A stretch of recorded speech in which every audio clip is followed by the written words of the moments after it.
আসসালামু আলাইকুম, কেমন আছেন সবাই? অনেকদিন পর একটা র্যান্ডম ভিডিও নিয়ে চলে আসলাম। মাহিরার আব্বু মাহিরার জন্য বাইরে থেকে গিফট পাঠিয়েছে আর মাহিরা সেগুলো আনপ্যাক করছিল। নতুন নতুন গিফট পেয়ে তো মাশাল্লাহ মাহিরা অনেক খুশি, আর আম্মু ওর কাঁধে আরেকটা ব্যাগ ঝুলিয়ে দিয়েছে, এটাও ফাহিম ভাইয়া পাঠিয়েছিল। বক্স থেকে নতুন নতুন খেলনা বের করে ও অবাক হয়ে গিয়েছে পুরা। খেলনার সাথে সাথে মাহিরার জন্য আরো অনেক নতুন ড্রেসও পাঠিয়েছিল, এবং সাথে আহিলের জন্য আহিলের মামা অনেক ড্রেস পাঠিয়েছে। এটা ছিল একটা অ্যান্ড এটা ছিল সেকেন্ড ড্রেসটা। আর নেক্সট দিন আম্মুর বাসায় ছিল মিলাদ। আমি আর মাহিরা সকাল সকাল ঘুম থেকে উঠে যাই, আর আমি কয়েকদিন আম্মুর বাসাতেই ছিলাম। আম্মু মিলাদে আমার বাসার সবাইকেও ইনভাইট করেছিল, এবং সাথে সাথে আম্মুর একটা পার্সেল চলে আসে যেটা আমি অর্ডার দিই। তখনই দুই ভাই বোনের ভালোবাসা দেখে আমরা তো অবাক হয়ে যাই। মাহিরা ইদানিং ইজানকে দেখলে অনেক বেশি আদর করতে চায়। সবাই প্লিজ মাশাআল্লাহ বলবেন ওদের জন্য। আর আমি পার্সেলটা আম্মুর কাছে হ্যান্ড ওভার করি। বেসিক্যালি পার্সেলটা ছিল আসলি পেজ থেকে। এখান থেকে আমি 3 টাইপের শুটকি ভর্তা অর্ডার করি। এই চেপা শুটকির ভর্তাটা প্রথমে আমি আমার বাসাতেও অর্ডার করি, আর আম্মুর বাসার জন্য এই বালাচাও আর একটা বাঁশপাতা শুটকির ভর্তা অর্ডার করি। এইটা অর্ডার করার মেইন কারণ হচ্ছে আমার শ্বশুরবাড়ির সবাই প্রচুর শুটকি পাগল।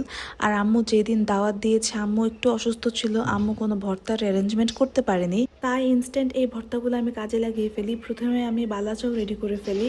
এখানে আমি একটু সরিষার তেল, শুকনো মরিচ, পেঁয়াজ, ধনেপাতা দিয়ে বালাচাওটা একদম ভালো মতো রেডি করে ফেলি। আর খেতে এটা এত মজা হয়েছিল, নর্মালি কোনো তরকারি না থাকলে শুধু এটা দিয়েই ভাত খাওয়া যায়। এছাড়াও আম্মু মাছ, ডিম, চিংড়ি মাছ, পোলাও, গরু, মুরগি অনেক কিছুই করেছিল, বাট আমার শ্বশুর বাড়ির মানুষকে আমি ভালো মতোই চিনি। ওরা খাওয়া স্টার্ট করবে শুটকি ভর্তা দিয়ে, আর তখনই আমি এটা ইনস্ট্যান্ট একদম রেডি করে দিই। আর সবাই অনেক পছন্দ করে, কজ বালাচাওগুলো অনেক মুচমুচে ছিল। আমার আম্মুর এই শুটকি ভর্তাটা অনেক বেশি পছন্দ হয়েছে, এবং আমারও বেসিক্যালি বাঁশপাতা শুটকি ভর্তাটা।